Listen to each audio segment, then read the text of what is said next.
Hello and welcome into 5 Rounds here on the 5 Reasons Sports Network. Hello to everyone streaming us live on YouTube, or if you're watching back or listening back to the replay, welcome, as we are, 48 hours away, 48 hours plus away from a gigantic UFC fight card this Saturday from Las Vegas, UFC 264. Alex Donno joined by great friend, reunited, and it feels so good, Frank Zaffere, who just recreated a Twitter account today. So make sure you follow him. You see the Twitter handle on the screen at @FZaffere. There we go. Make sure you throw my man a follow because he just created a new Twitter account. I think he's got 6 followers right now. He created it yesterday. So get this man's follower count into like quadruple digits at least. Frank, good evening, sir. How are you? It is a pleasure to be reunited with you and especially James Walker, because now we have real talent on the show. I mean, before it was just you and I, but now we've got legit ESPN pedigree talent on the show. And James Walker, of course, James, formerly of ESPN, been a friend of mine for a really, really long time. He and I have been talking fights for like the last 9 years that we've known each other. Good evening, James. How are you? I'm doing great. Happy to be on. And again, happy to be reunited with Frank. We got the band together, the 3 of us together. We did a few shows a while ago. I feel like it was 5, 6, 7 years ago when I joined a couple times. But glad we're doing this on a regular basis. So I think it's going to be tremendous MMA content that you're not going to be able to get anywhere, pretty much. Yeah, and I think the timing to start the show tonight was perfect. And it had to be tonight because we're 2 days away from UFC 264, the Trilogy fight between Dustin Poirier, who took the second fight, and Conor McGregor, who won the first fight all the way back in 2014. We didn't have to wait as long this time for a rematch. We only had to wait 6 months this time after waiting 7 years between the first 2 fights. And, guys, as we're going to be joined here in about 8 minutes by Lee Sterling from ParamountSports.com. He's a professional sports handicapper. He's going to help us break down this entire fight card, the main card, from a betting standpoint. Later on in the show, around 7 o'clock, we're going to talk to a professional fighter, trains locally at Sanford MMA, Gabriel Barletta, who's fighting for Combate Global on July 16th on CBS Sports Network and Paramount Plus. We're going to have a lot coming up on the show. But, guys, I wanted to dive head first into, frankly, the most important topic heading into the weekend with Dustin Poirier taking the second fight by knockout in the second round. Frank, I'll start with you, and then James, hop in, and I'll give my 2 cents. What adjustments does Conor need to make for this third fight? Has he had enough time to make those adjustments? And how different do you think this fight's going to look from the one we saw back in January? I mean, just to give you and the audience a heads up, I'm going to take a decidedly negative tone on Conor McGregor throughout the show. Look, I mean, for all of his accolades and all of his achievements, the one thing that you cannot say about him is that he has evolved as a fighter at all. Most of the problems that have been exposed with Conor McGregor continue to exist with him. And the period of time with which he could have actually made some real progress, he spent that time learning a different sport, boxing. So, when you talk about what adjustments he's going to make, I think you're talking about the same kind of a thing we saw with Nate Diaz where, what was the adjustment really with Nate Diaz? If you watch it back, there really wasn't one except maybe trying to conserve just a little bit of gas and literally running from his opponent in the 4th and 5th rounds to escape what he knew would certainly be a chokeout. So, in this fight, I think what you're going to see is the only adjustment he can possibly make, which is to finish the fight fast. So I think you're going to see a super aggressive Conor McGregor, headhunting right away, charging across the octagon, headhunting as fast as he can, because he knows any deep water for him is miserable, and letting Dustin get off on some of those leg kicks again, those calf kicks, I mean, that's going to be the end for him. So I expect his only adjustment to be more aggression than we're used to seeing from him from the onset. And I agree with Frank's comments on that. I agree with that adjustment, but I do think there's one more adjustment that he can make. And it's not really as much an adjustment as it is kind of going back to his roots. And that's changing his karate stance. He was very heavy on his lead foot, more of a boxing stance. He said numerous times he was training pretty much for Manny Pacquiao leading up to the Dustin Poirier fight. So his camp was kind of mixed. And you saw he didn't have the same movement, the same, in and out footwork that he's had in most of his fights. So I think that's sort of a readjustment per se. It's not him doing something completely new. It's something he's always done, but for whatever reason, because of his training, because he was getting ready for Manny Pacquiao. He didn't do it in that fight. And that partially led to the leg kicks that really did him in. So I think, with what Frank said, and then also kind of going back to his original kind of in and out footwork karate stance, I think that's really the two adjustments that he can really make in this fight. Yeah, I mean, you both bring up great points. I'm leaning ever so slightly to Dustin Poirier winning this one and beating Conor for the second straight time, but he's going to have to beat him a different way, I believe. And it's why I'm still picking Dustin. And I've flip-flopped on this in my own mind a couple times in the last week because I just took the time this morning to rewatch their second fight because I hadn't watched it since it happened live back in January. And so, your memory gets a little bit fuzzy after 6 months. So I rewatched it this morning and I kind of came to the realization that, okay, I'm still going to pick Poirier because I believe he's such a good and well-trained fighter that he is going to have answers for the new questions that Conor is going to ask of him. But I don't believe Poirier can win this third fight the same way that he won the second fight because Conor McGregor, unless there is such gross negligence in his preparation, he is going to have to be ready for those calf kicks. And James, you were right to bring up that he was so vulnerable to that technique because he was using a very wide boxing type of stance, right? That was what he was comfortable with. He felt like he threw more power for that. He had been training for a big boxing match with Manny Pacquiao that never ended up actually happening. And I think it was pretty irresponsible for him to be training for a different fight during the camp for the fight that was right in front of him. But I think after losing that second Poirier fight, he's going to be more prepared this time around. But I've got to think that McGregor is going to have a different stance for this fight. He's not going to be as vulnerable for the calf kicks. He might even check some of those calf kicks because the crazy thing about that second fight, the way he was getting chopped by that technique was with some of the things McGregor said about that fight afterwards, he didn't really even seem to realize that calf kicks had become a thing in MMA. Because that's a relatively new technique, at least being used the way that it's being used over these last couple of years. And I think it's actually American Top Team fighters from that camp. I don't know which specific coach or fighter in that gym was the one who had the bright idea of, hey, if we start kicking guys in the calf instead of in the quad, we can hurt them a lot more. But I think ATT was actually the gym that really started heavily utilizing that technique. And Conor McGregor, he is so unplugged from the world of MMA because he fights so seldomly. He was off promoting his whiskey brand. He was off training for boxing matches. He's jet setting around the world. He and his wife keep having kids, which I'm sure keeps him very busy. So I just don't think he had been paying attention to what was happening in the octagon. And he didn't realize, okay, calf kicks are now something I seriously have to prepare for. So I'm going to think he's going to be more ready for that. Because honestly, guys, in rewatching that second fight today, I give all the kudos in the world to Dustin Poirier because he had the better game plan. But if not for the success he had with those calf kicks, Conor probably wins that fight because he was the better striker in that fight. And Poirier, I think the adjustment that Poirier has to make in this third fight, obviously for McGregor, it's prepare for the calf kicks.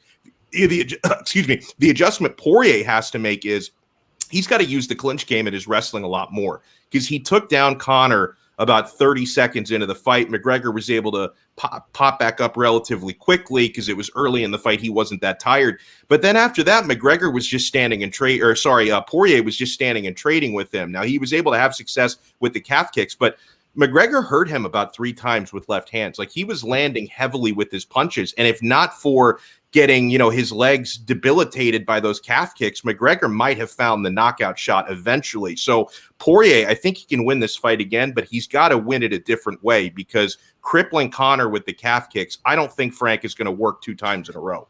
No, you're 100% right. My concern, I'm leaning Poirier, and my concern is that, when you win a fight, you feel like you don't have to make changes. But you make an outstanding point, and so did James, about the fact that he was training for a boxing fight. Now he's coming in ready for MMA. He's going to be checking that kick. He's going to be ready for it.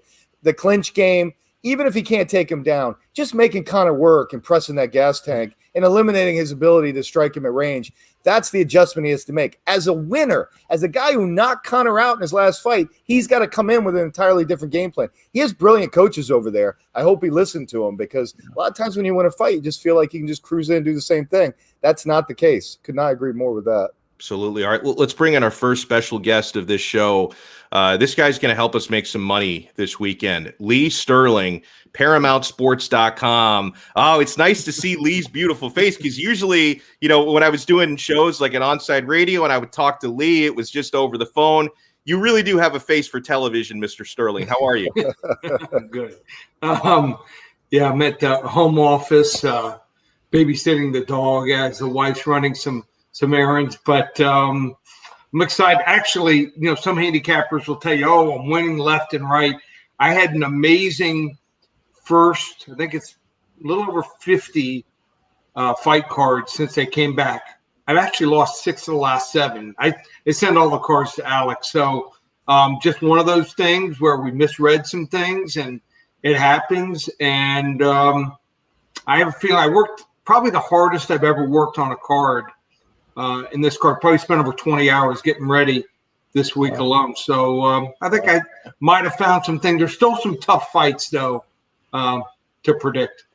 Well, and Lee, I'm guessing since this is such a mega card, like when you get a Conor McGregor type of card, I'm sure that leads to more traffic on your website and more media requests. So you probably feel that need. Now, I mean, losing 6 out of the last 7 is one thing, but you have so much more demand for a card like this. I'm sure that motivates you to work extra hard. Yeah, and I do it with someone else. I have someone who works with me for the UFC. I had to catch up. I had just watched every card, but until the pandemic, I had never really studied it. And then we just got on an absolute roll.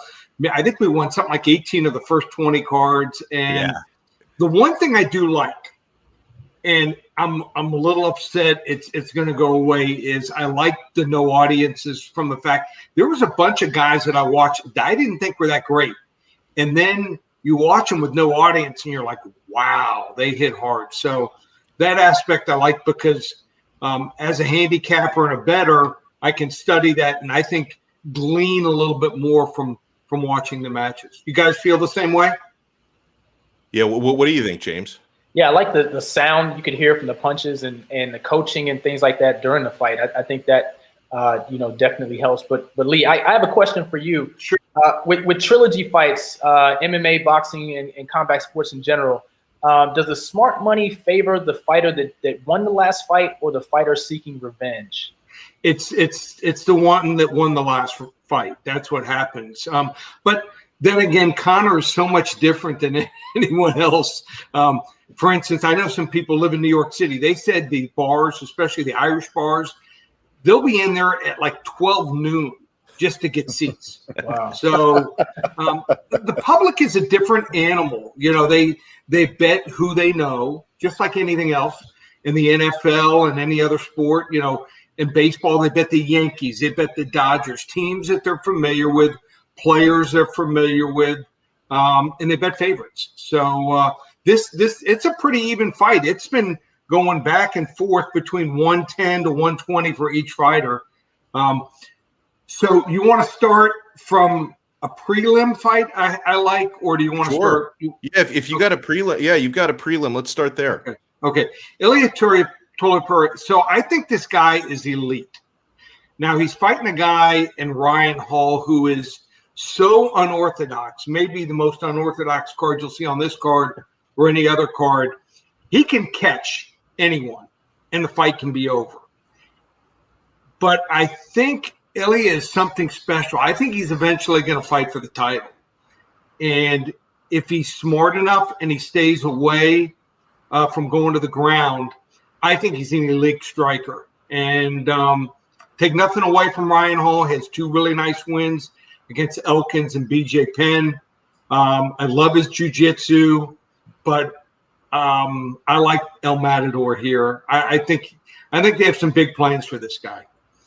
Nice. Well, I wanted to start with you on the main card on the first fight, the curtain jerker, as they say on the pay-per-view, because Sean O'Malley against Chris Moutinho is it's interesting. O'Malley is a heavy favorite. Yeah. Moutinho, I don't know a whole lot about, and he's a late replacement because Luis Smolka was supposed to be on this card. He suffered from a staph infection. And so, kudos to O'Malley for taking a lesser-known short notice opponent, but there's a lot of risk in that. I mean, I think the last I checked on that fight, he was like a minus 580 favorite, which is pretty gigantic, but it's obviously it's bigger than that. It's even bigger than that. Oh, it's up to like 750, 850. Wow. So wow. It's tough to bet a fight like that. Yeah. You watch some of the video, and I found some guys early on when the UFC came back last June and July.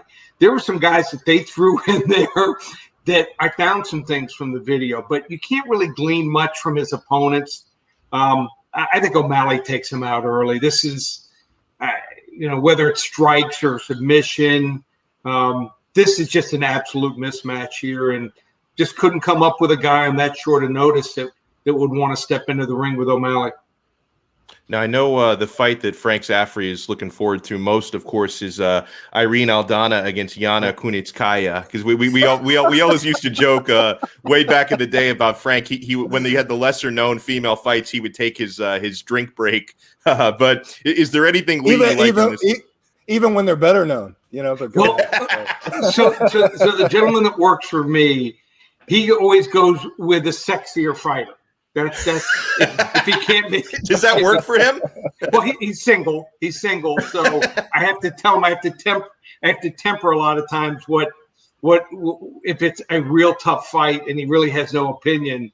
That hey, I know you want to date this girl or you think she's sexy, but this is probably the strongest lean that I have on the main card, and it will be one of my selections here. I think Aldana made her name by that one knockout victory. Not taking anything away from her. I think she's decent, but she really doesn't have knockout power. I mean, that knockout over Vieira, I think, made a name for her. She's not a grappler. Only 2 takedowns in her career in the UFC. It kind of tells you something. After you've built up enough of a resume, I think there's a story to be told here. She gives out, I think it's 5.5 strikes per minute, but absorbs over 6 strikes per minute here. So I don't know if this is going to be, I doubt whether there's going to be a knockout. That's one of the problems, I think, when women fight is you don't see as many knockouts. Right. And I think that's one of the, when you're watching Amanda Nunes and she takes care of someone real quick, you're like, wow. But Kunitskaya, she also fought Vieira. And even though she didn't knock her out, she dominated the fight. And I think she's going to do it. She's going to take down Aldana a couple times. She just wins rounds. So I think she's going to win this here 30-27 or 29-28. So I'll take the slight underdog. It's like plus 105 most places. We get into the top 3 fights on this pay-per-view card, which I really like these last 3 fights. Now, heavyweight fight, I don't think this one's going to go more than a couple of minutes, but that doesn't mean we won't be thoroughly entertained. I mean, with Tai Tuivasa taking on, former NFL disgrace Greg Hardy. Now, Lee, Tuivasa is one of my favorites. I mean, I dig his whole persona, from drinking beer out of the shoe, which I would never do myself, but I get a kick out of watching him do it, to just, his pressure style and his electric hands. And I don't know. I mean, listen, I think this is going to be a brawl. I have a hard time seeing Greg Hardy winning this fight. I think it's going to be Tuivasa getting his hand raised. Do you agree? So Hardy is not elite. I don't think he's ever going to be elite. His boxing isn't good enough. He does have – there's been a couple of times where he's had a couple decent rounds, but no gas tank at all. He if he ever is lucky enough to take someone down, doesn't know what to do. It just shows you that you can't just jump into this in a year or two and become elite. Tuivasa is not going to win the title ever. It's not good enough, but he's got skills and he's got power. And I think he's going to soften him up with leg kicks. I think that's what he's going to do to Hardy here. And this might be similar to what Poirier did to McGregor in the second fight. I think, people think they're just going to get out there and brawl. That may not be the case. So I think Tuivasa might play it smart and you get a guy like that and he can't walk and he's back on his heels and might have to change to a southpaw stance, which we haven't seen. I think he's going to render him absolutely useless here. I like Tuivasa. I think he wins this fight easy. You know, Frank, when I saw you the other day, we were talking a little bit about this fight, and you know, you and I are pretty tight with a guy who's been coaching Hardy since he made the transition to MMA in Dean Thomas, and you know, Dean obviously has worked with him. I think he's done wonders with him, but I do agree with Mr. Sterling that you know, obviously there's a lot of athleticism there. I just don't see the polish for him to be an elite fighter. You know, I was just thinking of Dean myself, and one of the things he told us, Lee, was that, you know, when you spend that many years playing elite football, you know, it's explosion rest, and transitioning to the kind of cardiovascular grind that an MMA fight is, he hasn't made that transition. Oh. And to your point, he's not evolving really in any way. So I think it's going to be a spectacular knockout. He also may not. I don't think he's real bright either. Let's call an ace and ace. I was being nice by saying he's not evolving. He's not evolving because he's not very bright. You're right about that. Well, I've been involved, you know, playing football, high school, and the college level, and I've seen some guys that are unbelievable athletes. Yeah. They just can't figure it out, and you know, give them credit. You know, most people cannot get to this level, but I think they've kind of handpicked a bunch of opponents for him. And except for maybe, I don't know which fight it was in the first round, he looked really good for him. But after that, he had nothing left. So I think Tuivasa takes him out. How long are they going to carry this guy, Lee, and handpick opponents? I mean, I don't think the juice is worth the squeeze at this point, you know? It goes back to, remember Ed Too Tall Jones? Remember when he boxed? Yeah, that's right. Years ago. I mean, there were some guys that they marched out to fight him that were an absolute joke, and you never heard of them. What you're going to see, you're going to look back. I look back a lot of times when I'm looking at cards and fighters. There's some cards that if you go back 4 or 5 years ago and look back at some of these guys that fought on this card here Saturday night, they were like in the early prelims against other really good fighters. You're going to look back and see some of the fighters that Hardy fought, and you won't even be able to remember. I mean, I would argue, though, that the handpicking is over because when you've got a guy like Tuivasa, I consider him to be a pretty serious opponent, and he's probably going to get Hardy's probably going to get his ass kicked. So I think the handpicking is done. And I don't think anyone will complain either. He's not one of the most likable guys. Right. Hey, Lee, I wanted to ask you about the co-main event. I was surprised when I saw the line on this fight a couple weeks ago. Gilberto Burns has been on an absolute tear until losing to Kamaru Usman, yet he was a slight underdog coming in, at least last week or so, against Wonderboy. Now, Wonderboy's 2-2 in his last 4. He's fought, I think, once in the last 18 months. Why is he the favorite in this fight? So he's smart, number one. Some people say he's unexciting. The thing that scares you is when he got knocked out. He got absolutely, I mean, he didn't know where he was for about 4 or 5 minutes in his last loss. Since that time, I like to watch fighters after that. And if I would have seen some remnants of that, then I'd be scared. Now, I'm not saying if on a normal card, I might overlook this. This might be a small play for me, but he's smart. He uses a karate stance. He can fight orthodox and also southpaw. And it's all about winning. And I think Burns is more, let's say more explosive. Yes. He can, Perfect word. If there's going to be a knockout, probably 8 out of 10 times it's going to be him. But sometimes when a guy has built his whole career up to winning a title, after they lose, and I know he fought a grappling bout after that, after you lose that, it's just tough to get back up and get on that bike and climb that mountain to fight eventually to get another title shot. And I think Burns is more talented, but maybe sometimes it's a matter of matchups and the reach advantage for Thompson. I just think maybe the ring generalship. We might only see, maybe 20, 25 punches per or 25 strikes per fighter here per round, because I don't think Thompson wants to just mix it up with Gilbert Burns. If he does, he's going to get knocked out. I mean, we saw what kind of power that Gilbert Burns had. We almost knocked out Usman. He came that close. And that's why I think a lot of people will bet Burns. But I have to give a small edge, believe it or not, to Wonderboy. You guys feel the same way, or no? I do feel the same way, but this is one of those fights that I don't know. Unless I really get some inspiration in the next 48 hours, I might pass on this one. This could be the type of fight, Lee, where if I'm down on the card to that point and I want to chase a little bit, that I might say, you know what the hell, I'm gonna dive in head first.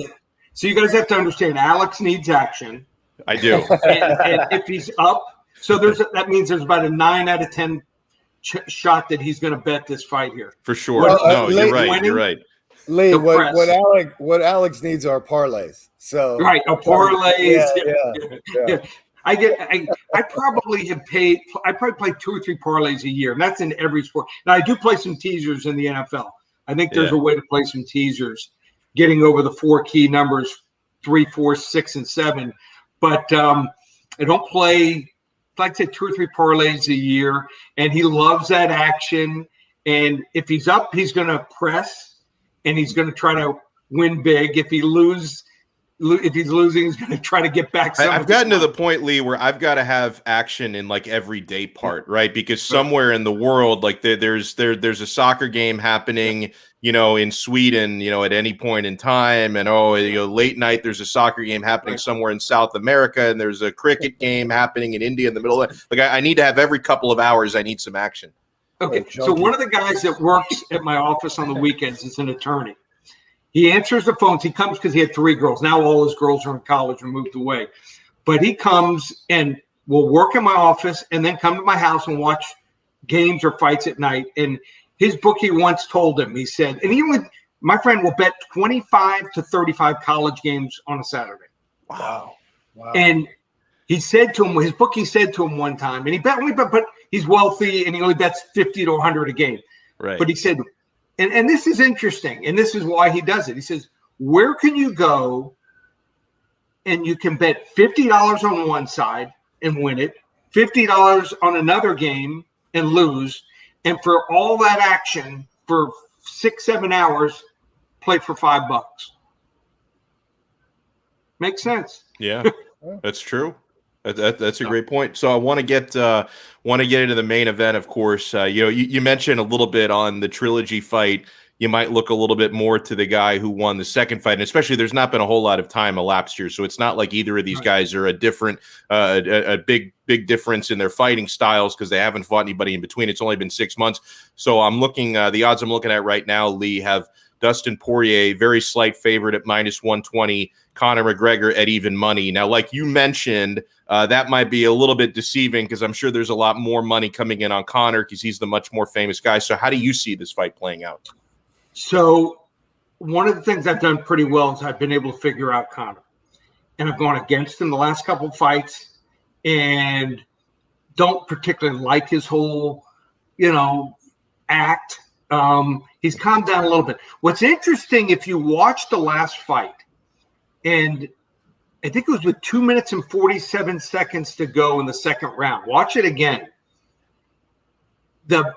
All 3 announcers missed it.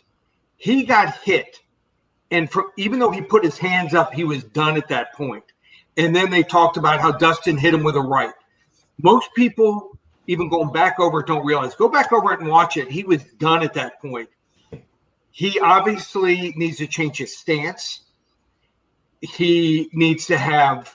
He was fighting too much forward, and he's got to be more balanced here. He also, the angles that his front foot he presented to Poirier, I think, were wrong also. I think he's got to angle his foot a little bit at times, and he was even shocked that he was getting kicked and he had that much of a problem with it.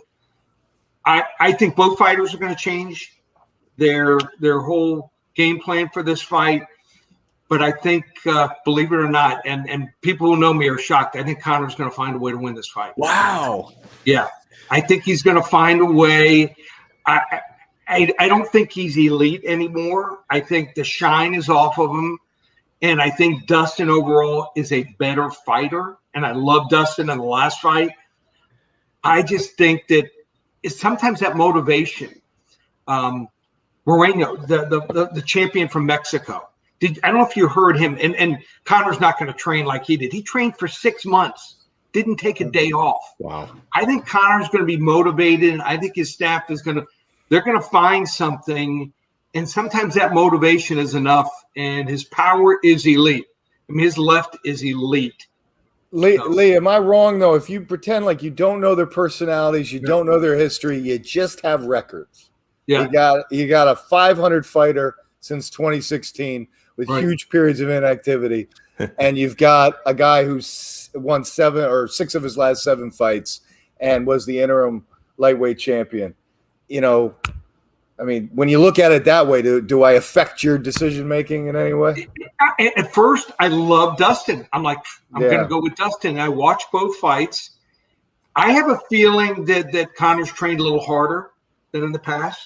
Probably trained. I don't think he trained last time. So. Last time, like inexplicably, Lee, last time it sounded like he was training for a boxing match with Manny Pacquiao that was going to potentially happen after the Poirier fight. But it's like, wait, don't you do one training camp at a time? Like, why are you doing a training camp for a fight that may not happen when you got a fight that is happening? Like, I didn't understand that. Listen to his interview after he lost. You know, he has this shtick, and I think after he got knocked out, and he was interviewed. If you listen to him, he sounds almost like he sounded like a 15-year-old kid. And I think he's really humbled. You know, obviously he really, thinks a lot of himself. He's got his 30 to 60 minute tirades that he used to go on in these press conferences. They were better than most of the fights. Right. So I don't know what he's going to do after this, and it's not a huge selection. It'll be a small selection for me, but I have a feeling he's going to find a way to win this fight. So, Lee, I assume you're predicting a finish instead of a Conor win by decision. What are the odds on the finish? I think that you can get it like something like plus 140, something like that, plus 140, 150. I don't know if it's going to happen. I think it'll be if it's going to take place, it's probably going to be in the 3rd round, something like that. So, and you bring up a good point. I think he was preparing the last fight for a boxing match until the last couple of weeks. So, if he wants to keep selling products like he's done, and that's pretty much what he's about now, with his whiskey and all these other things he's promoting. I think he's got to win this fight. If he loses this fight, all that's left is Diaz. That's it. No one else. Which I'm rooting for that. I want to see that one again. I want to run that back. But I mean, that's why I question his motivation a little bit. I mean, Conor, if nothing else, he is the epitome of what money can befall an MMA fighter if they follow the right channels, right?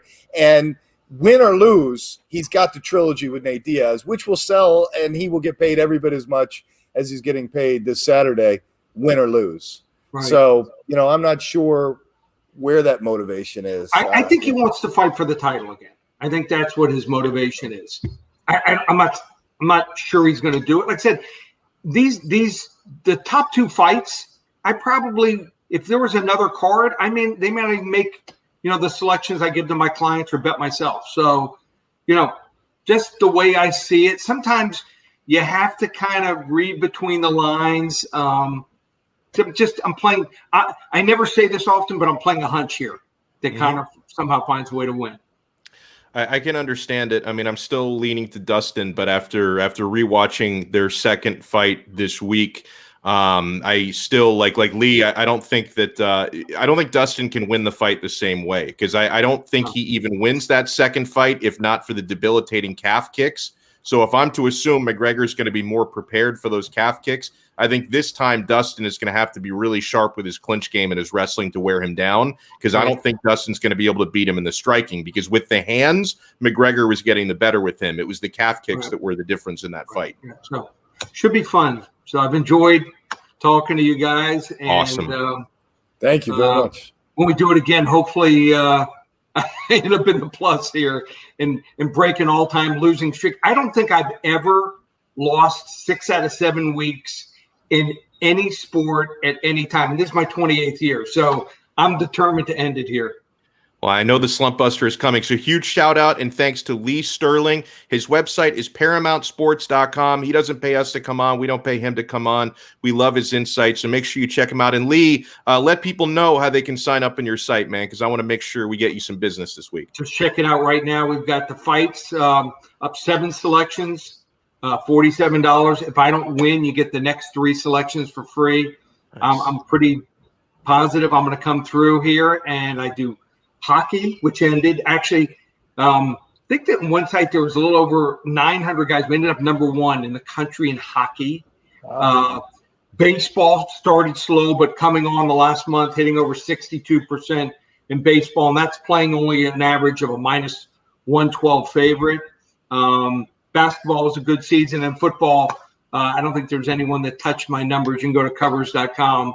Had about 30-something guys. We were number 1 in the country. So already studying 2 to 3 teams every day. Did Nebraska and Illinois. Did that game today, getting ready. Started watching the spring game. So not many people work harder than I do, and hopefully the results come through. So thanks again. Well, Paramount good Sports. Stuff, Lee. Yeah, ParamountSports.com. Enjoy your night, Lee. Awesome stuff there.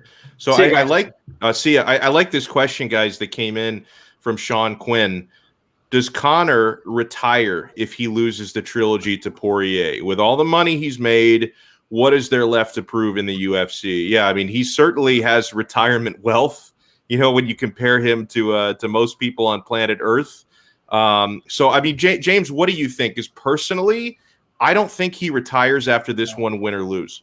Yeah, I agree. I think he has, if he loses this fight, I think he has at least one more fight against Nate Diaz. I mean, he's already promised him multiple times that he would run it back. He feels he owes Nate Diaz. I mean, Nate Diaz gave him a rematch around this, same time span, within about 5 or 6 months after the initial loss to Nate. So I think he does feel like he owes him another fight. And then maybe after that, he walks away if he loses this fight. But I think that kind of adds to this matchup. That's why this matchup means so much, because there's so much on the line for Conor. It's lose and you're one step closer to retirement, or win and you get a title shot at 155. I mean, that's such a large gap that can result in the one fight. That I think that makes it extremely exciting and just terrific prospects for Conor, or tragic prospects for Conor if he loses. Yeah, and Frank, I want to get your take as well, but mine is like, I definitely, like James said, if he loses, I think doing the Diaz trilogy fight is just too easy, and there's so much money to be made for both guys. It just makes way too much sense. And then if he were to lose that fight, and obviously that's a winnable fight for Conor. He's beaten Diaz before. Diaz could beat him. Conor could win. Either guy could come out on top.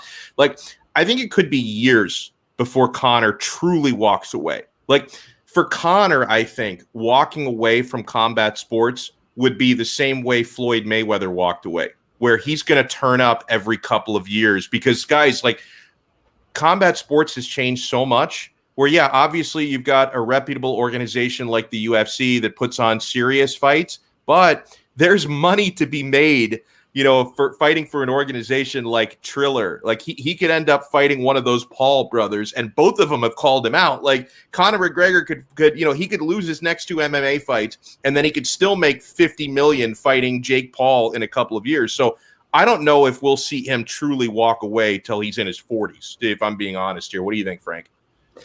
Well, in our previous show iteration a few years ago now, I predicted a really dramatic slide for Conor post Floyd Mayweather. And it's happening with the exception of the Cerrone fight. I never expected the Tin Can fight because, with all due respect to the Cowboy, he mailed that one in. I mean, nobody goes down from shoulder strikes. So anyway, I think he loses. I think he loses to not even me, right? I think he loses to Nate Diaz. Or I think he rematches Nate Diaz. I think he loses to Nate Diaz.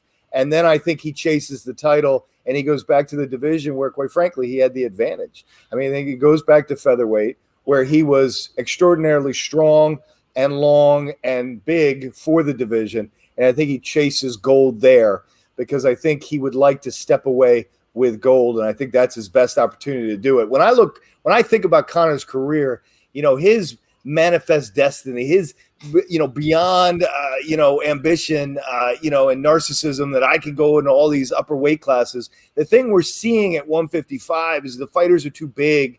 People talked about him getting cracked by Conor. He ate those punches. He was fine.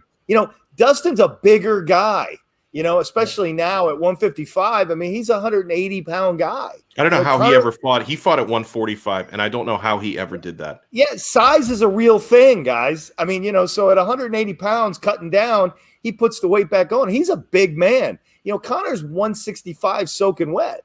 So, I mean, it changes things. His power is not his power at 155. So he's going to have to go back to 145. I predict that's what he'll do, chasing gold before he exits stage left and does what you said, Alex, and plays the Floyd Mayweather game for the next 10 years. Now, according to Dana White, this card, which is still 2 days away, and I saw 2 different interviews with Dana over the last couple of days, one of those being with our pal Kevin Aioli from Yahoo Sports. And every time I see Dana White talking about this card, of course, he's a great salesman. So you have to understand everything he says hyping up a card, there's an agenda. He's trying to hype people up, right? You don't always take everything he says at face value. But he did say that they have already sold more pre-buys, right? I don't know who these people are that have to buy the fight like 3-4 days in advance. Like, dude, I buy it like 5 minutes before it starts. But he says they're getting more pre-buys than ever. Those are bars, right? Those have to be bars. That could be because they have to have that prepared. Yeah. We pre-bought it today, so you gotta get those checks in. So there you go. You're part of that record pre-buy. Yeah. So I think that's what the pre-buys are. Okay. So anyway, sorry to cut you off, James, but according to Dana White's little barometer, he basically says that this is tracking to be a record-setting pay-per-view, that he thinks this is going to shatter the all-time UFC record. Conor McGregor has said the same thing.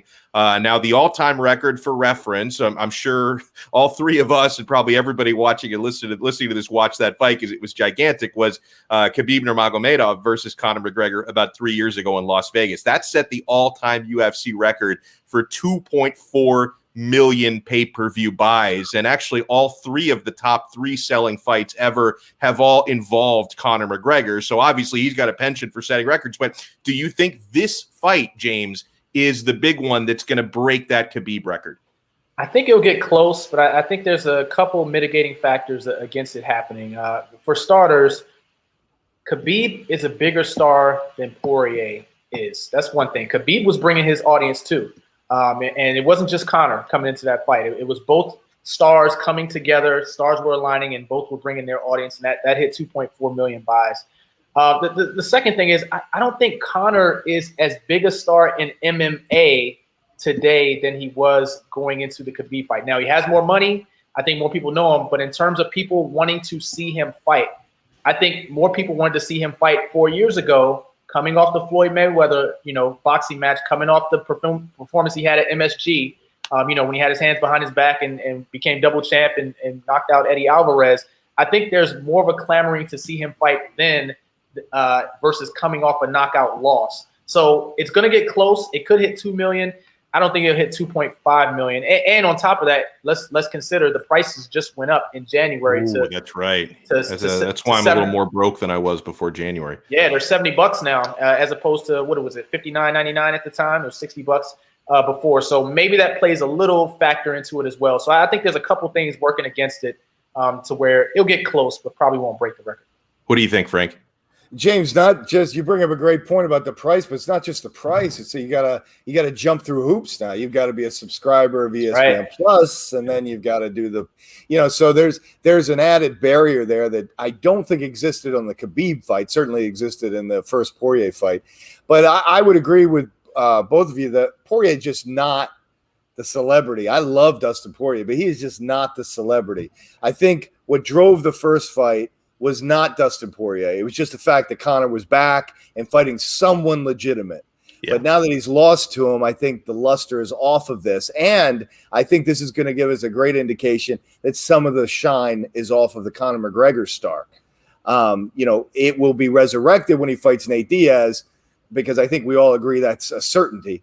Because then you have two, stars colliding. But Dustin Poirier just not the kind of name especially having already beaten Conor McGregor, that's going to bring those kind of pay-per-view buys. Like, to me, Khabib had legitimate mystique because that was an undefeated fighter. Like that just made it that much more special. And I know that sometimes I talk out of both sides of my mouth because, yeah, I've said it before that when it comes to mixed martial arts, being undefeated doesn't matter as much, right? Whereas in boxing, if you don't start your career, 15-0, like what are you even doing, right? Whereas in MMA, there's a little bit, the matchmaking is a little bit more well-rounded, and sometimes you're going to lose fights early in your career. I mean, BJ Penn, one of the greatest of all time, had a barely over 500 record. Randy Couture, same thing, and we hold these guys up as some of the all-time greats. But then when you get the rarity of an undefeated fighter like Khabib, I think that adds something extra. He's got that mystique. One of my favorites of all time, Fedor, had mystique because he went about 11 years without losing, and that was even going through the buzzsaw of the Pride heavyweight division, which was really awesome, between around 2003 and 2007. It was a lot better than the UFC's heavyweight division. So Khabib brought that extra mystique to the equation. Like an argument I've heard from some people in the favor of this breaking the record, which I don't think it will do. I think it's going to be a big seller because every McGregor fight is a blockbuster. So this is going to make Dana White a ton of money. But one of the arguments I've heard for people thinking it is going to break the record is, well, you get that extra bump from it being a trilogy fight, that the trilogy fight, the rubber match, does something extra. I mean, listen, I don't know, man. Back to the Future Part 2 had a better box office than Back to the Future Part 3. The Empire Strikes Back had a better box office than Return of the Jedi. The Godfather 3. Yeah. Godfather. I mean, come on. I saw Al Pacino live. He wouldn't even talk about it. He would only talk about the first. Yeah, he said, I don't want to talk about that. That was a horrible idea. Like, you met him in person? You asked him about that? No, I went to his show. He did like a stand-up. Didn't you guys hear about that a few years ago? No. He did a stand-up routine. And, I don't want to hijack the show, but you know what happened. He explained it. Robert Duvall backed out of Godfather Part 3. They had to rewrite the script. They had the whole Andy Garcia goofy thing as a cousin. And the rest is infamous. Oh, man. So, yeah, I want to say a couple more words on McGregor versus Poirier. Then I want to move on to the rest of the card. I certainly think Conor is going to be more prepared for this fight. The reality check of losing the second one, I think, motivated him. I mean, you saw he did much better in the second fight with Nate Diaz than he did in the first fight with Diaz, and that was a similar circumstance with a short turnaround. McGregor I did see him in a couple of really high-profile interviews this week, so he didn't completely shun the media. He had a big interview with Stephen A. Smith that I want to talk about. He did an interview with Ariel Helwani as well, but he wasn't doing as much media. He wasn't doing as many pressers as he usually does, and he said that was calculated because he wanted to focus more on his training. Usually whenever McGregor fights, he flies his girlfriend and his kids out to fight. This time he left them behind. He didn't want to have the distraction. So, Frank, it kind of reminds me of the first half of Rocky 3 versus the second half of Rocky 3, right? Where McGregor, I think he's trying to find his eye of the tiger now. Yeah, maybe he is, but everything about Conor McGregor is showmanship.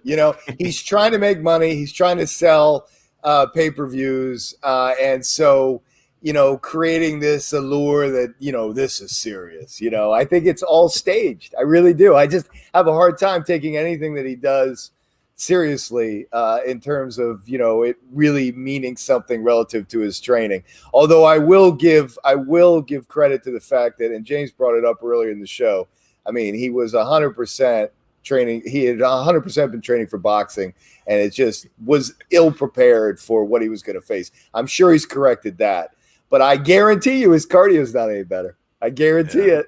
Yeah. And if Poirier can press him and grind on him and yank him around and take him down, you're going to see a panting, wheezing Conor McGregor by round 3. And Conor didn't, like you mentioned, Alex, he didn't do a lot of media, but there's a couple of things that he said that kind of concerns me. I was actually leaning Conor coming into this week. And then once I heard some media comments from him on social media and in some interviews, now I'm leaning towards Poirier. And here's a couple of things he said. On social media, he said the first person that goes for a takedown is a dusty, blank. I don't know if you guys remember that, but basically he's trying to bait Dustin into standing up only. Yeah. Dustin had a pretty good response by saying, look, this is mixed martial arts. How about the first person that gets taken down, gets ridiculed? This is, put it all together. That's concerning to me because, as Dustin had mentioned in his response, that does reeks of a little bit of insecurity. He got taken down the first fight, and yes, he got back up, but it did zap some of his energy, and that's probably the type of fight that Conor doesn't want. So he's already trying to bait Dustin into fighting his fight, which is a complete stand-up. And then the second thing that he said this week in one of his interviews is that he's going to go bombs away. He's going to be head hunting. He's throwing only kill shots. Now, to me, in the biggest fight of your career, in a 5-round fight, if you're only going to throw kill shots, that tells me you're going to be tired by the end of the second round. Yeah, and especially for Conor McGregor. So if he's going in with that strategy, hopefully he's baiting Dustin and pretending. But if that's going to be his strategy, that he's not thinking about either stuffing the takedown, doesn't want to do anything with wrestling, and then also going for kill shots only, that's not a good strategy. I really hope that that's not his strategy. And he also said some stuff about the knockouts. He feels like he's 19-1. He's only going for knockouts, taps, decisions, all that stuff doesn't count on his record. I mean, that's ridiculous. It's mixed martial arts. And he's also, in a way, kind of disparaging, jiu-jitsu guys, submission guys. None of those wins for any of the submission guys counts. The Khabib win doesn't count. Is he going? His guy Dylan Dennis is one of his good buddies who is a jiu-jitsu guy. Is he a nobody because he only wins by submissions? That's his game. So it's kind of a weird thing to say. So no respect for jiu-jitsu in his comments. He's going to go bombs away, which is an awful strategy. And then also, trying to bait Dustin not doing a takedown. If I'm Dustin, I just frustrate him. I go for takedowns like crazy, because obviously he doesn't want to do it. Do jiu-jitsu when he's on the ground, just completely change up the game plan and frustrate the heck out of Conor. Yeah, if I'm Dustin, Frank, you have to get yourself mentally ready, and it's going to be a full crowd, but he has to get himself mentally ready to be booed, because if he starts grinding and wrestling, then he can't take it personally if the crowd is going to wish, oh, why are these guys not standing and throwing bombs? Oh, we have the quote up here. Kudos to Manny, who's doing an awesome job producing, for putting this up here. My record in mixed martial arts competition is 19 wins and 1 loss, said Conor. I only count knockouts. Dustin's record is 13 wins, 2 losses. The only thing that's final in this business is a knockout. All that other bleep, the decisions, the taps. I mean, come on.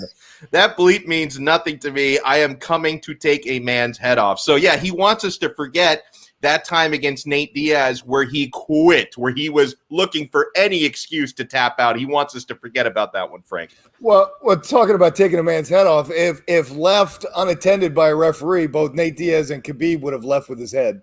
I mean, they were both working his head off his body at that point.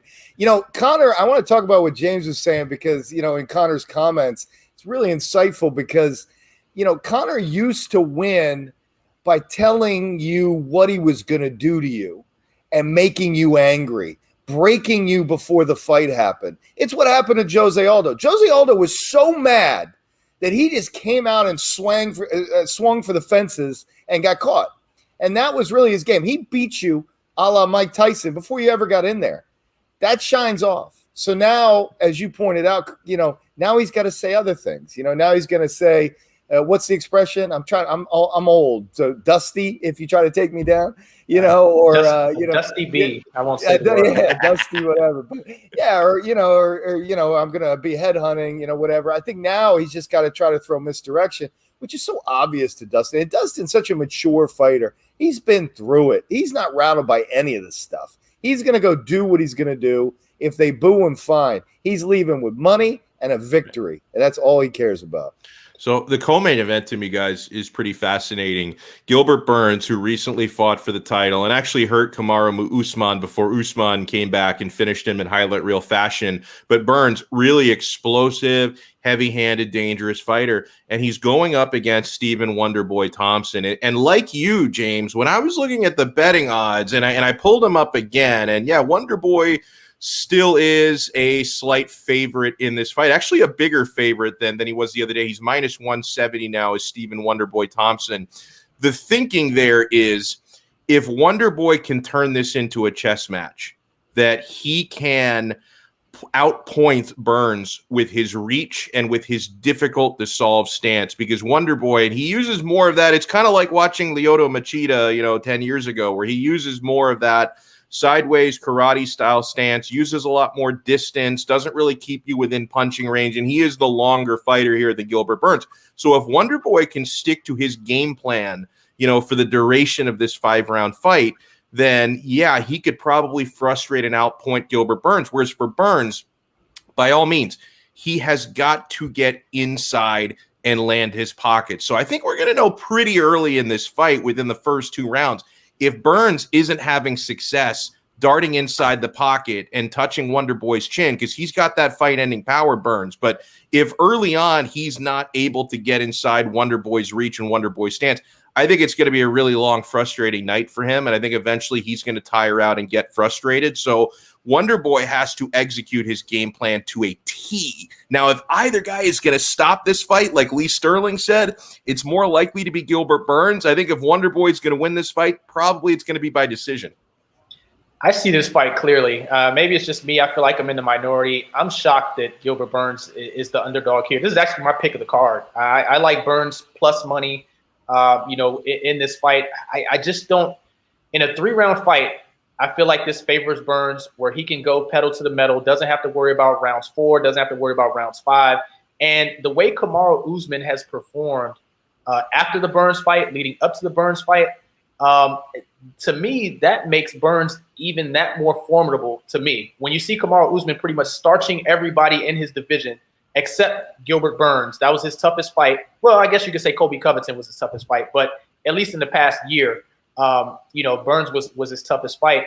To me, that legitimizes Burns even more. I think he has more paths to winning. He could win on the ground. He could win with his power, where I think Wonderboy can pretty much just has to win a point battle, for 3 rounds. So I see this clear. I got Gilbert Burns winning this one in a points battle. I'm sorry, not in a points battle, but I got Gilbert Burns winning with his power or with his jiu-jitsu. I just think he has more paths to winning in this one. Look, I'm going to upset every Gilbert Burns fan out there, but with the comparison I'm about to make. But my prediction is something a little like what we saw years ago when Wonderboy absolutely decimated Johnny Hendricks. I mean, you've got a stocky, powerful, charge ahead guy who is, at such a length, reach disadvantage. If Wonderboy can resurrect the kind of dynamicism of strikes and manipulation of distance that he was doing so well before, I think he can control this fight and control Gilbert with ease. But Gilbert, to your point, James, he's going to have to just run through it. And in only 3 rounds, you're right. He's going to have the gas to just run through stuff and see if he can get his hands on him. But I mean, Stephen Wonderboy Thompson, let's not forget, lately, whatever has with stuff that's happened with his record more recently. I mean, this guy is maybe one of the top 3 most dynamic strikers I've ever seen. He's capable of doing everything, and his athleticism is off the charts, off the charts. And he is way longer and taller than Gilbert Burns. So, I mean, if I may interject, are we that far removed from the Anthony Pettis loss? I mean, it wasn't like this was like 5 or 6 fights ago. I mean, and look where Anthony Pettis is now, struggling. Wonderboy's 30, 36, 37. I mean, he's pretty high up there. I think his window was when he fought Tyron Woodley in those 2 championship fights and could have won either one of them. James, as we work together, you're going to find out I'm an older guy apologist, okay? So the older you get. 38-year-old, of course. Yeah, come on. 38. Wish I was 38. So, I mean, he's just wiser, So hopefully he's able to handle it. All right. We'll have the show next week. I could be wrong, but I just see this one clear. I just don't see the Wonderboy hype at this stage. Now, we're expecting in the next couple of minutes Gabriel Barletta from Combate Global. But before he hops in, guys, I also want to talk a little bit about the Tuivasa, Greg Hardy fight. I mentioned this with Lee Sterling.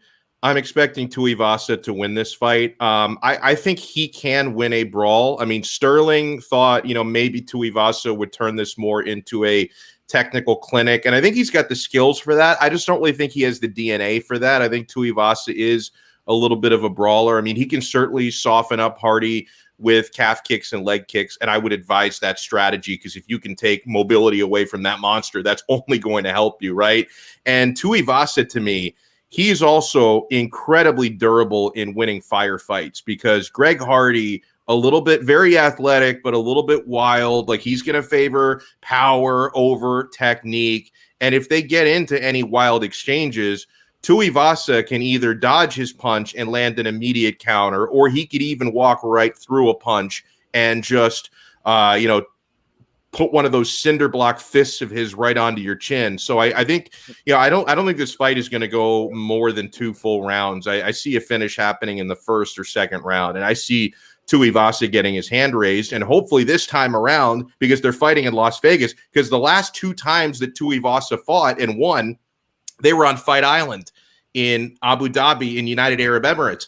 I'm pretty sure that's a dry country, and that's why he couldn't do the shoey, because he was looking for somebody get me a beer. Somebody gave him a shoe, but then he was looking for a beer, and there were no beers in the arena there on Fight Island because I don't think there's any beer in that entire goddamn country. So he could not do the shoey. So in Las Vegas, I need to see Tuivasa get his hand raised and drink some beer out of a stranger's shoe. That will let me know the pandemic is officially over, by the way. When I see a grown man drinking beer out of the shoe of some stranger, I will know COVID is over. I'm just trying to upset people. Now I'm going to upset our friend Dean Thomas. I have zero respect for the Greg Hardy game. I mean, it's not evolving. He's not learning anything. He has a marauding style where he's just kind of like runs at you.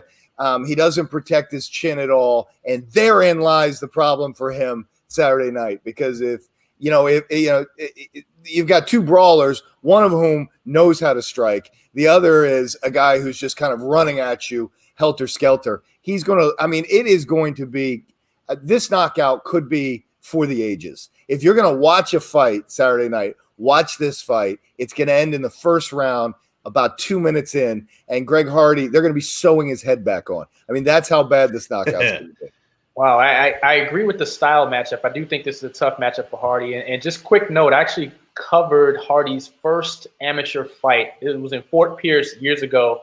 It was a big story at the time because he was suspended by the NFL, so ESPN wanted me to go up there and cover him in the fight. And I remember, interviewing him and everything. He said at the time, look, I'm here to stay in MMA. So credit to him for sticking through it this long, making it to the UFC, which was his goal and everything. But as both of you have mentioned, he still looks like this raw piece of clay. If someone that was to ask me right now, is he a striker? I guess so, kind of. He's definitely not a wrestler. What exactly is he at this stage of his MMA career? By the time most guys get, an athlete. I mean, but by most time by this time, when people get to the UFC, they usually have a style.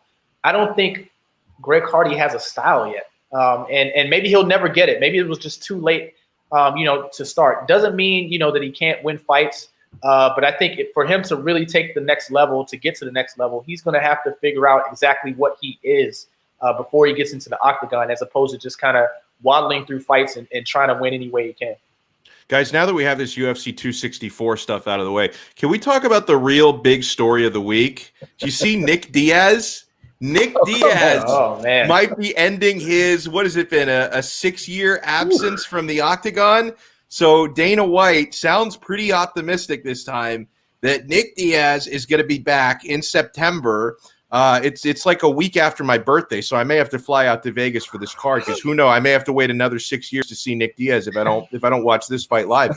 So Nick Diaz is going to rematch Robbie Lawler. Now, if you don't remember their first fight, I do, but some of you may not, because their first fight was 2004, where Diaz, 2 very, very young fighters, and Lawler was favored in that first fight, and Diaz knocked him out cold with I can't remember if it was a left hook or what it was, but he knocked Robbie Lawler out cold standing. And they're going to run it back 17 years later. And I'm like a kid in a candy store. And Frank knows this very well. I know James also knows this, but Frank knows this even better. Nick Diaz is by far my favorite fighter. I like Nate Diaz. I loved Fedor. I love Alistair Overeem. I loved Mark Hunt. Those are like my favorites of all time. But Nick Diaz is head and shoulders above the rest. I cannot wait to watch him again.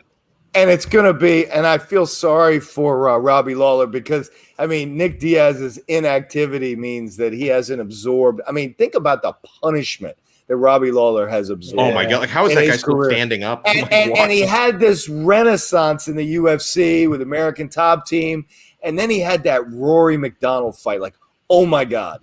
I mean, that fight took years off of my life watching it. I can't imagine what it did to the fighters. So, Robbie is, Robbie has weathered too much, and Nick is going to probably repeat the performance. I just hope afterwards we see Nick again soon. I don't know who they're going to put him in there with. It's going to be a while. Yeah, but I mean, look, I can't believe he's taking a Robbie Lawler fight. I mean, normally these guys only come out for for a championship fight or something. So if he beats Robbie, I think the next thing they have to do is give him a title shot in some division, because maybe he fights Masvidal next to get revenge for his brother. Yeah, that would be good. That would be a lot of fun to do down in Miami. Yeah, I was surprised by the opponent and the matchup, because, there's been talks about Chimaev. I thought would have been a tremendous matchup. But Nick Diaz said, nah, I don't. He hasn't earned it. I don't think he'd ever heard of him is the problem. Like, we know he's heard of Robbie Lawler because he's fought him before and he's fought on the same cards. But I don't think Nick has heard of anyone who has debuted in the last decade. Yeah, that's true. But from an MMA fan standpoint, I mean, Nick Diaz versus Chimaev would have been a tremendous, style clash, up and coming versus a legend. There have been so many storylines with that, but, Nick said he pretty much doesn't know who he is. He hasn't earned it. You guys mentioned Masvidal. I think that would have been great in terms of storyline. Masvidal beats his younger brother. Now he's fighting his older brother. Two gangsters, so to speak, OGs. In the game, who are real outside of the cage as they are inside of the cage. There's been a lot of great storylines there. But I don't know. The Robbie Lawler thing doesn't really excite me. What is Robbie in his last 5 fights? I mean, I feel like he's probably 1-4 or something like that. Yeah, something like that in his last 5. So it's over for Robbie. Yeah, it's over for Robbie. And you brought up the Nate Diaz Masvidal, or somebody did, maybe I did, but Nate really deserves a run back with George, because Nate is a 5th round guy. That's when he's going to get you. So the Leon Edwards fight. Oh, he should have won that fight. And it's cuts that stopped it. He wasn't hurt. Yeah. I mean, in terms of being able to control himself inside the octagon. So I felt sorry for Nate Diaz in that fight. So maybe Nick goes in there and teaches George a lesson. I feel sorry for right now, because he's being treated like chopped liver. Francis Ngannou. I mean, this is wild how he just wins the belt and he's ready to fight again in September, okay? And then Dana White decides, well, okay, if you can't fight by August, I don't want to wait an extra month for you to fight, so I'm going to create an interim title between Derek Lewis and Ciryl Gane. It's like, guys, I mean, and I understand why Dana is doing this, because he thinks all MMA fans are stupid. Okay, and he just thinks all that I have to do, unless Conor McGregor's involved, of course, but if it's not a Conor fight, all I have to do to sell a pay-per-view is put a shiny belt on the poster, right? Whether it's a real belt or an interim belt, all people want to see is there's a title on the line. But anyone with more than 7 brain cells in their head that actually watches the sport knows that whoever wins between Derek Lewis and Ciryl Gane, when Francis Ngannou still exists, whoever wins the Gane-Lewis fight is not going to be taken seriously as any sort of a heavyweight champion. If you want to call it a number 1 contenders fight, fine. If you don't want to wait 1 extra month for Ngannou to fight one of them, fine. Just call it a number 1 contender fight. Why a fake belt? Alex, you nailed it. That's what it is. That's the new name for the number 1 contender fight in the UFC. It's called the interim champion. That's what they do now, because they think it sells better. People don't understand number 1 contender in terms of buying pay-per-views. So you create a champion, but that's all this is. And so Francis should just calm down. This is what this is. It's his number 1 contender by a different name. And he gets a belt to walk around with, I never liked the concept of interim titles from the very, very beginning. And it just seems like every few years they just make up the rules as they go along. What they did with Colby Covington in terms of, giving him the interim title, but then they didn't get a title shot. And then he had to give up the interim title. And then and now he may be the number 1 contender. They just make up the rules as they go along. And now this sets a new precedent. So there have been champions that might fight once a year, once every 16 months or something like that. Ngannou just fought in March. So you're telling me if he can't fight in 6 months, if a champion can't fight in 6 months, they get interim title person in their division? Like that's a new precedent they're going to set just because of this. It doesn't make any sense. Just doesn't make any sense at all. And James, what really bothers me about this is they're on the precipice of actually having a legit, hugely marketable heavyweight champion. Like this is the guy, right? Yeah. Like to have this, so to disrespect him this way, it's almost like they're trying to take shine away from him, which makes no sense. The heavyweight division has forever been the bad division of mixed martial arts. And here you have this physical spectacle. This guy, when you think back on the great boxing heavyweights, you would watch them come out and you're like, I'm glad I'm not fighting that guy. You know what I mean? Yeah. And that's what really gets people excited about it. And Francis is that guy. So I don't know why they're trying to take shine off of him. I know why. Well, why is that? Because Francis has had the audacity to ask for more money and complain about fighter pay. And I think this is Dana White. This is what he does. He plays mind games. I mean, because obviously Dana, like anyone, he wants to do the Ngannou versus John Jones fight. But as we talked about, James, on Onside Radio a few weeks ago, Dana, he wants to just pay them what's on their contracts. He doesn't want to write new contracts to pay these guys what they're really worth. And, I think if anyone dares speak up against fighter pay and challenge Dana is going to use his power to get revenge. And I think Dana White is trying to send Francis Ngannou a message that if you don't do things on my terms financially and on my terms by my schedule, this is bigger than you. I think Dana White is trying to tell Francis Ngannou that this is not a promotion made up by individuals. Now, some people say it's the Conor McGregor show. I think there's more to it than that. But Dana White, I think, is trying to tell Francis Ngannou, you think you're bigger than the UFC. You've got a contract. You want to fight for more than that. You don't want to honor that. I'm going to show you the fights go on, the schedules go on. And if you don't want to fight on this date for this money, I will find someone else who will, and the show will go on. Alex, it drives me crazy because Francis is the future. Conor's on his way out. I mean, that really should be the theme of the show. I mean, he is on his way out, and he is the marketable star in the UFC. Just like when Michael Jordan left the NBA and there was this vacuum. I mean, this is what's going to happen to the UFC in the short term. Francis is the bridge. Francis Ngannou is the marketable superstar that carries them into the post-Conor era. And if you're right, then Dana is cutting off his nose to spite his face. This guy is all class. He's not going to have the John Jones crap going on where he's, running from his Bentley or whatever, his Rolls Royce, after an accident. No, he's just not going to have that. His backstory is ESPN, 30 for 30 worthy with his escape from Africa into France and, had no home and everything that he did. I mean, the guy is extraordinary in every way, and he's a highlight knockout real machine. So, I mean, I just don't understand it. I don't know if you could tell. I like Francis Ngannou. So, he's awesome. And I like him too. And this makes me think, man, are we getting further away from Ngannou and John Jones ever happening? Because initially it was expected that maybe they would fight in the summer. Then the whole contract and money thing came about, and now this interim title thing is thrown into the mix. So Ngannou's next fight will be against the interim champion. So you're already looking, you can wipe out 2021, maybe early 2022. Maybe we're looking at January, February. And then that pushes the whole John Jones comeback, or not comeback, but trip to heavyweight. That pushes that all the way back to next summer at the earliest. So I don't think Jones wants any part of it unless he's really getting paid, because I think he knows this could be it. To me, you know what I've noticed, Frank? Jones, he seems to, because he's been fighting at such a high level for such a long time. He's also had his own personal mistakes and issues that have gotten in the way of his career, but he's still, for my money, certainly the best light heavyweight ever and one of the best fighters ever. And I think Jones has gotten to a point where he's been doing this at such a high level for so long. Because what was it, around 2011 when he won the title, and he hasn't been stopped since then, hasn't been legitimately beaten. He seems jaded to me, Jones. I remember, having the privilege of interviewing him a few times when he was a young fighter. It's a lot harder these days to get John Jones on for an interview, and I understand it. Same thing with Conor McGregor.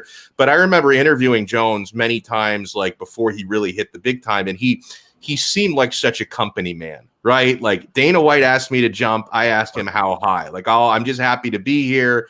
And I think once you are at that high level for a long time, it just changes it. Okay, I want to bring in here.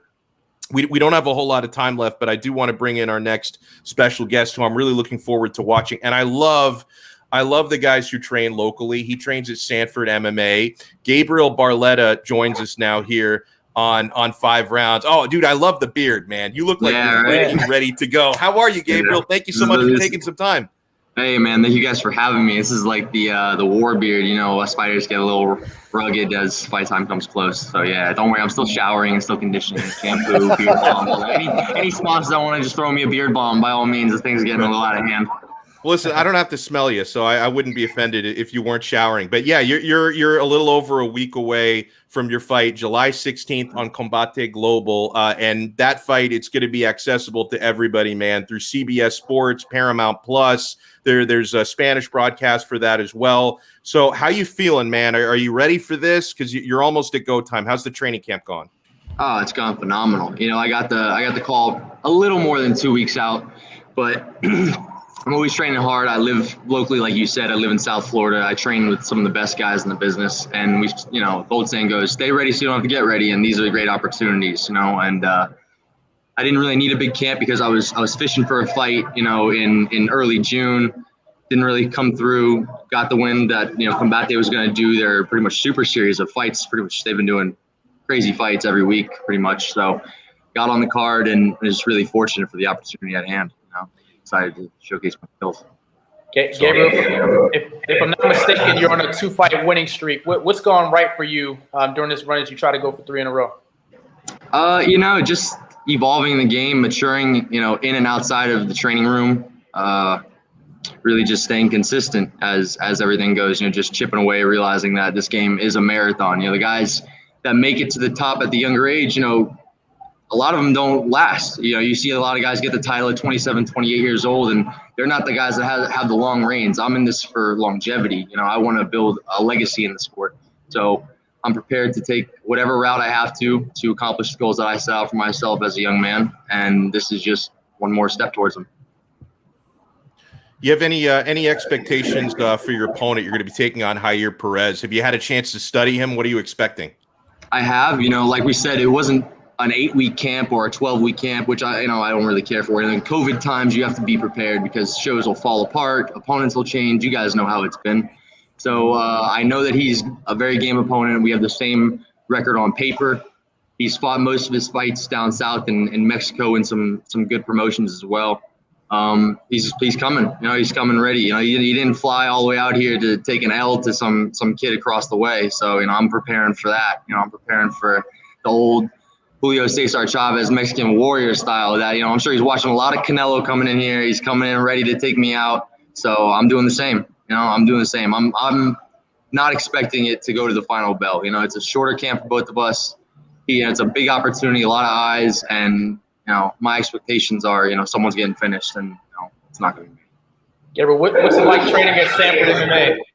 It's a great experience. I'm very, very fortunate to have the opportunity to train at Sanford. We have a smaller room compared to the other super teams, you'd call them. But, it's quality over quantity here. The coaches are very reciprocant to the training that we need. The facility is incredible. If you guys ever have a chance to come down here, by all means, I'd love to show you around. It's a great facility. I've trained at one other facility in my life that was also phenomenal. So it's great to have these opportunities. Like I said before, not many people in the world, especially young in the game as I am, have the opportunities that I have right now. So very grateful and, realize the task at hand and, going to take care of business in a week. Yeah, and as a quick follow-up, I always like to ask guys about other people in the gym. Give us a name, maybe a guy that we don't know in the gym who's killing it right now that may 3-4 years from now be bursting on the scene. And it's like, oh, yeah, Gabriel mentioned him. Other than me, you're talking about. Yeah, other than you, exactly. Listen, I have a room full of buddies that, honestly, we've came up the ranks from amateurs. Devin Dixon is someone. Bobby Castellano, if I'm saying his last name, he's another good kid from New York that's been training with us for a while. So many prospects. I could go on. Literally, we have a room full of high-level guys that are in the big show. I'm looking at the board now, and it's, nonstop. And then on the up-and-comers, the quote prospects that we have in the room are top to bottom, every weight class. So, I mean, we're definitely making waves as we did in 2020, and 2021 is going to be an even bigger year for the gym, I believe. And Hey, sorry. Go ahead. No, go ahead, Frank. Gabriel, we've been talking for a while about the fight card on Saturday. If I could transition to that for the There's UFC. a fight Saturday? Yeah, and no, people always want to know who professional fighters, what they think about what's going to happen. So, could you tell me which fight you're excited about and why on the main card?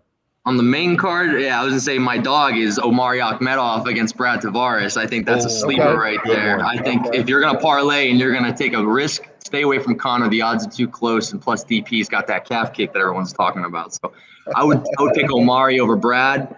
There are some good fights. I enjoy speculating. I haven't kept up to snuff with this card too much, other than Gilbert's on the fighting Thompson, and he's training here, so it was great to see him get his camp done. He's had a lot of good stuff happen, so I'm excited for that fight. Obviously I'm DP and Conor, who isn't even the casuals that came out of the woodwork for this one. So top to bottom, great card. Can't really say a bad thing about it. You guys, I'm sure you guys know even more than I know at this point. I think it's going to be fun to watch. I think it'll be a fun fight week, not fight week, but a fun weigh-in rather, and we'll see some fun stuff come fight night.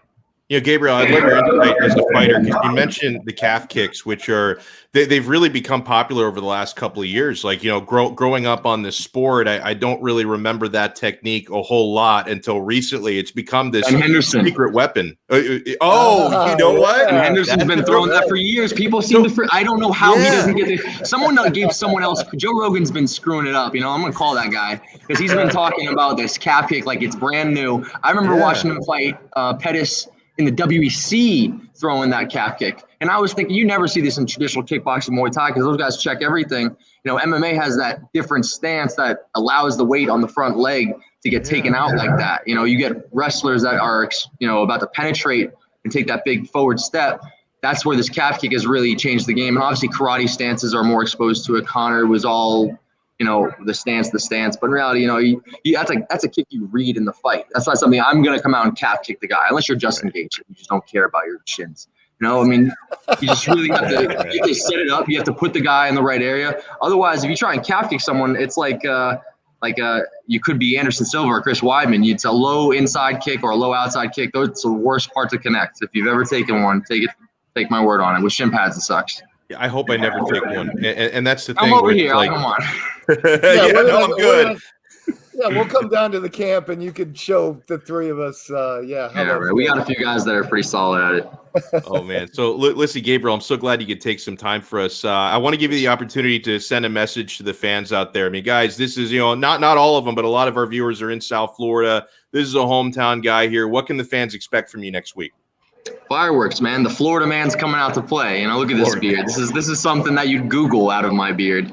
I'm just, if you tune in, if you've ever seen me fight, if you look me up, you kind of know what I bring when the bell rings. I'm a exciting fighter. I come for the finish. I come to fight every time. I'm sure my opponent is the exact same mindset coming into this big opportunity. Like I said earlier, I'm just super grateful for the opportunity presented, having the platform to fight in front of so many people, to, really show my skills in a time where it's not easy to get fights. It really isn't. I know people, will complain, but honestly, I really was trying to get a fight for a long time, whether it be a larger promotion, smaller promotion, I was looking for it. So come next Friday, I'm looking to fight. So that's what I have to say. If you really want to watch true fighting, then tune in Friday night. And, to everyone in Florida, that's my home right there. I represent Florida to the fullest. So all my local sponsors, all those guys, all the big shows, all the little shows, the regional shows, there's regional shows going on that week,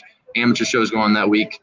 if you're not watching me, try and catch one of them, because, that's how we get our start, so really pay it forward to the next guy. And that's really what I want to do. So great stuff, man. Thank you so much for taking the time. And I know all of our viewers and listeners will be supporting Gabriel Barletta next week on Paramount Plus and CBS Sports Network, Combate Global. Thank you so much, man. And enjoy all your last-minute training sessions, the weight cut. I hope it's a smooth one. We'll talk to you again, man. Listen, hopefully I have a cheeseburger in my hand. Alex, James, gentlemen, everyone, I want to thank you guys for having me. I really appreciate the opportunity to, get out here and talk to you guys. Even, I only know I literally just came off the mat, and I feel bad. I probably should have been here a little earlier, but, I listened to you guys chop it up with some good banter about the heavyweights, and, I really thank you. Hopefully we can talk after the fight as well with the W under my name. We'd love to, man. Yeah. And you're going to get that win, so it's all good. So really good stuff there. I mean, guys, some parting comments before we wrap this one up, James. Are you expecting this Poirier-McGregor fight to be an absolute blockbuster? Because, the second one was a barn burner. The first one, if you go way back to 2014, was a very entertaining fight, albeit a quick finish for Conor McGregor. Do you think fans will get their money's worth from this fight and this card? I do. If there is a finish, I think it's going to be a violent one.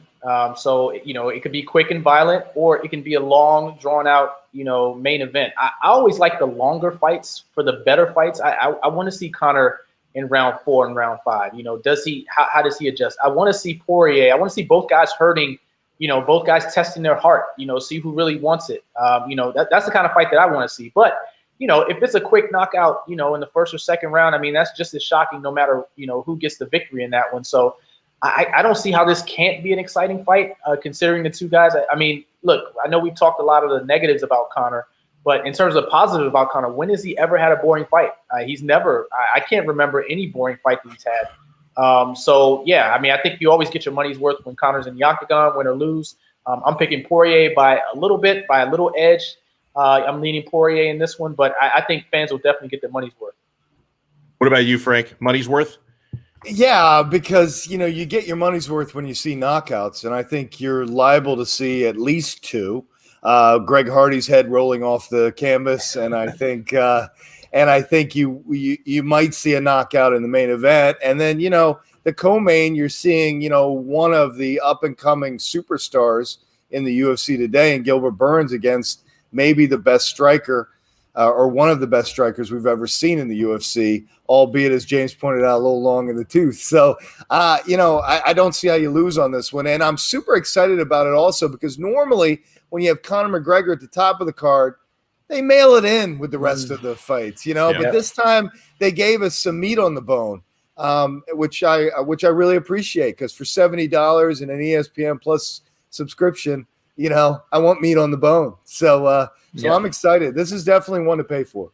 Well, yeah, huge thanks to Frank and James and everyone who tuned in and partook in the live chat and all that good stuff. I want to send a huge shout out to the newest member of the 5 Reasons Sports family, and that is the Quarterdeck Seafood Bar and Neighborhood Grill. Chances are, if you roll up to any Quarterdeck, whether it be the one in Davie where I dined a couple days ago, the one in Sunrise, I used to live right by that one, Fort Lauderdale, oh my God, you're going to see me there, guys, knocking down some of those buffalo shrimp, which is my favorite appetizer on planet Earth.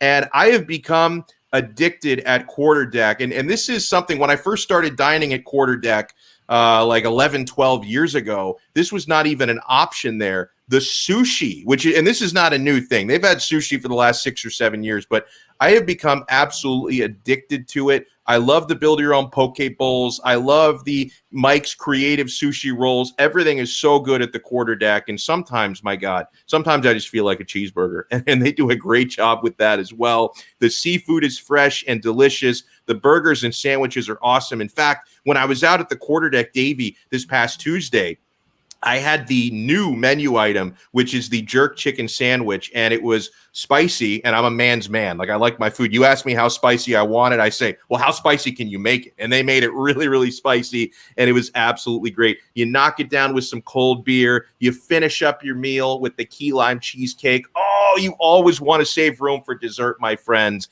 And I know our guy Ethan Skolnick the CEO, El Presidente of 5 Reasons Sports. He's out at the one on 17th Street in Fort Lauderdale. He's a barfly there. He's out there every single day. So go out there and find Ethan. Go to the Davie location and find me.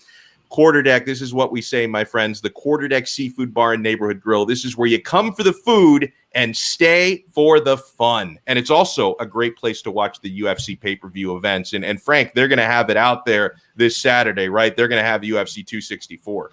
Yeah, we're going to have it at the Plantation, Davie, and 17th Street locations, as we always do. But yeah, expect big crowds this Saturday. That is going to be awesome. So huge thanks to Frank, to James. I'm Donno. Huge shout out to Manny Chang behind the scenes. We will talk to you guys again next week on another episode of 5 Rounds here on the 5 Reasons Sports Network.